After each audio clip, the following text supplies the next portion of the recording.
Hey guys, welcome to Get Busy Watching. I'm your host, Honest Dan. Let's talk movies.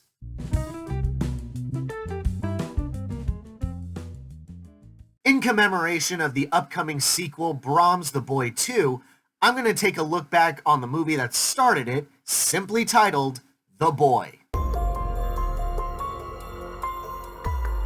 I didn't like it back in 2016.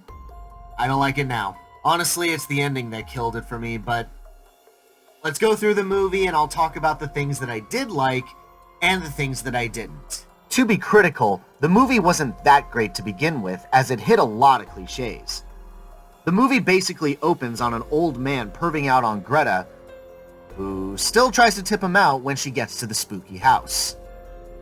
Yeah, you explain that one. Other cliches that this movie hits are what I like to call the ninjas. You know, the people that move around a house and don't make a lick of sound. They say one word and the protagonist just freaks out. This happens 3 times in the movie. Another cliche this movie hits are the supernatural dreams. That happens twice. Now, I won't lie, there are actually some pretty good moments sprinkled throughout the beginning of this movie. I especially love the interaction between Greta and Mr. Heelscher. It's like he knows exactly what the situation looks like.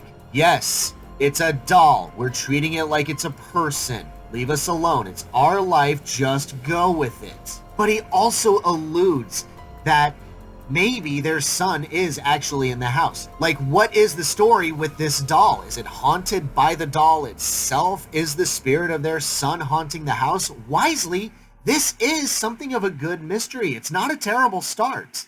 Now let's get back into the stuff that I really didn't agree with.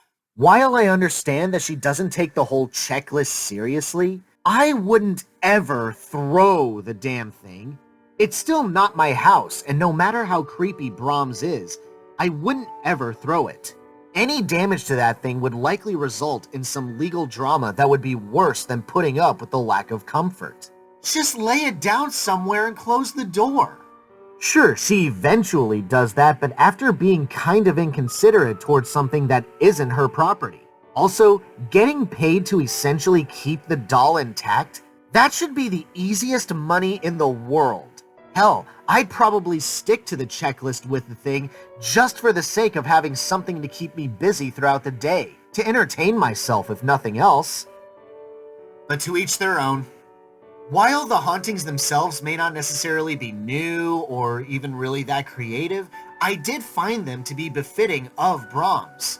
Like, her necklace goes missing, her clothes, a bit of hair's been cut. It all seemed pretty harmless. But something that a troublemaking ghost child might do. Admittedly, around this time, my imagination went a little wild. Because I was thinking, maybe BRAHMS had something of a crush on Greta? After all, Miss Heelscher does comment that out of all their previous nannies, Greta was the more attractive one. But this did make me think. Maybe BRAHMS isn't just some entity for Greta to react to. Maybe he actually has a personality, that he's an actual character that's playing a part in this story. That he wasn't just some faceless antagonist. This got me so excited to see how the rest of the story would unfold. Here's where I got really invested in the movie. Greta gets some serious hauntings from BRAHMS. Her missing shoes appear, the doll is sitting upright, a shadowy figure is walking outside her door with BRAHMS promising to be good, and by this point, it's clear all this is happening because she hasn't been doing anything on the checklist. But toward the close of the scene, Greta finally acknowledges that the doll is haunted and knows what she has to do. I know what I have to do, but I don't know if I have the strength to do it. She sticks to the checklist. She takes care of the doll. And the hauntings stop. I loved this. Characters that adapt to their situation. I so rarely see this in horror films. Rules. Follow them. Be safe. Don't follow them. Get haunted. Be smart. I was so into this. Brahms even moves for Malcolm and even tries haunting Cole when he finally shows up. This entire sequence had me at the edge of my seat, and I fucking lost it when this happened. Jesus!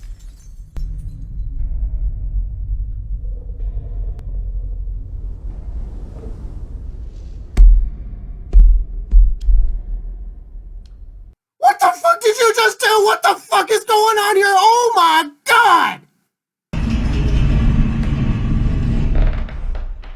What the hell was that? Oh shit, motherfucker, you are gonna get fucked! What the fuck is gonna happen? There's something.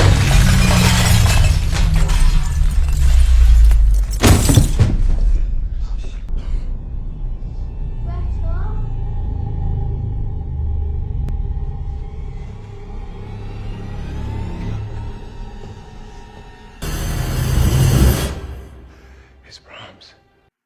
What? Brahms never died. He's been living in the walls this entire time. I know there's a lot of people who enjoy this twist. I even have a coworker who really likes it. But here's why I don't. For one thing, this twist ruins everything. Very similar to the twist in The Sixth Sense, the entire movie is essentially built around that twist, sometimes sacrificing logic just to cater to said twist. So, did the Heelshires know that Brahms was in the walls? Was Brahms really that smart to fool his parents all these years? I don't think so, as they legit write him a note for him to read. Clearly, Greta was meant to be some sort of new mom to take care of Brahms while the parents commit suicide for unknown reasons, but how did they know if this would work? What if Greta escaped? What if Brahms died for real? Like he really did. Nothing about this twist makes any sense. It's a seriously prolonged gotcha movie. And this twist also changes the entire genre of the story in like the last 15-20 some odd minutes. It went from a supernatural haunted house to a slasher, almost home invasion, almost superhero movie. Seriously, I think Superman from Man of Steel crashed through as many walls as Brahms did. If this twist blew your mind, then fine, more power to you, but understand that this is not my cup of tea. Overall, it's not all bad. Yes, the ending frustrates the hell out of me, but it still did a lot of things that I wish other horror films would do. Lauren Cohen delivers a great performance, Rupert Evans is surprisingly good at times, but as is, it's a really frustrating watch. And usually I'm a big believer of a bad ending shouldn't ruin an otherwise good film, but I'm breaking my own rules here, because that ending killed me. In addition to that, there's still a lot of tropes and cliches that are ultimately meaningless because of that, because of the ending. My honest rating for The Boy, a weak 3 out of 5. The sequel's just around the corner, so what are my thoughts on that? Well, I guess I shouldn't be surprised that a sequel's being made. This movie cost about $10 million and made its money back over $68 million. Say it earned it. But I am more than a little skeptical. A little background on this, though. I knew that the movie was being made, but I had not yet seen a trailer. I have a coworker who saw it, but she sounded less enthused, and she really likes this original film. She said that the doll was actually possessed this time. On the surface, that actually sounded pretty great to me. It was the supernatural elements that really got me hooked into the original film in the first place. Then I saw the trailer and I became less enthused. The reason why is because I think they went balls to the wall with the hauntings. And what I liked about the original is that it was subtle about it. Kind of like in the Conjuring universe when Ed and Lorraine Warren say that the Annabelle doll is actually not possessed itself. It's rather a conduit for evil forces. I was kind of hoping that'd be the angle they'd go for the sequel. No, I don't think that's what they're going for. But then again, maybe this bit right here is a dream sequence. You never know. They did terrible shit like that in the first one. I wouldn't be surprised if that was the case here. But I do like Katie Holmes, so very similar to how Lauren Cohen saved the movie for me, maybe Katie will save the sequel.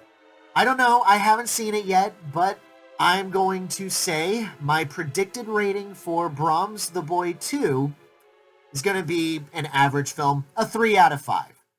Thanks so much for watching, you guys. I really appreciate it. Have a great day. Hope to see you soon.